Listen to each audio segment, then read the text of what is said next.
അപ്പോൾ അതിനുള്ള സമയം കിട്ടുന്നില്ല, അതിനുള്ള മനസ്സമാധാനവും കിട്ടുന്നില്ല. അപ്പോൾ അതുകൊണ്ട് അതങ്ങ് വിട്ടു. അല്ല, എനിക്കെപ്പോഴും പോർച്ചുഗൽ, ഫ്രാൻസ്, ജർമ്മനി അങ്ങനെ അത് പക്ഷേ അതിനൊരു ന്യായവുമില്ല. കാരണം എല്ലാ ടീമിലും ഒരു പക്ഷേ നമുക്കിങ്ങനെ ചില ടീമുകൾ നമ്മളുടെ ഇഷ്ടക്കാരാവുമ്പോൾ ആ ഇഷ്ടത്തെ ചോദ്യം ചെയ്യുന്ന തരത്തിൽ മറ്റ് ടീമുകളിൽ പുതുമുഖങ്ങൾ വന്നിട്ടുണ്ടാവും, പുതിയ ഫുട്ബോൾ കളിക്കുന്നവരുണ്ടാവും. അപ്പോൾ അത് നമ്മൾ ഫോളോ ചെയ്താൽ നമുക്ക് ഷിഫ്റ്റ് ചെയ്യാൻ സാധിക്കും. ആ ഷിഫ്റ്റ് ചെയ്യാനുള്ള അവസരം എനിക്ക് കിട്ടിയില്ല എന്നാണ് ഞാൻ പറഞ്ഞത്.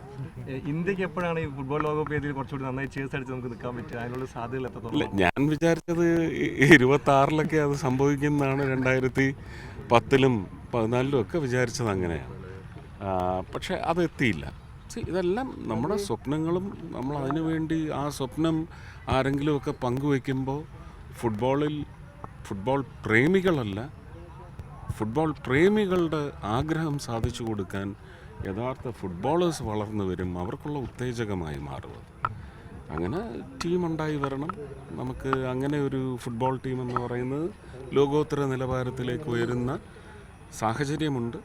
അത് അടുത്ത തവണ ഇല്ലെങ്കിൽ ഒരു 10 വർഷത്തിനുള്ളിൽ അത് സാധ്യമാകുമെന്ന് വിചാരിക്കാം.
ഏറ്റവും പുതിയ വാർത്തകളും വിശേഷങ്ങളും വിരൽത്തുമ്പിലറിയാൻ സീ മലയാളം ന്യൂസ് എല്ലാ ഡിജിറ്റൽ പ്ലാറ്റ്ഫോമുകളിലും ലഭ്യം.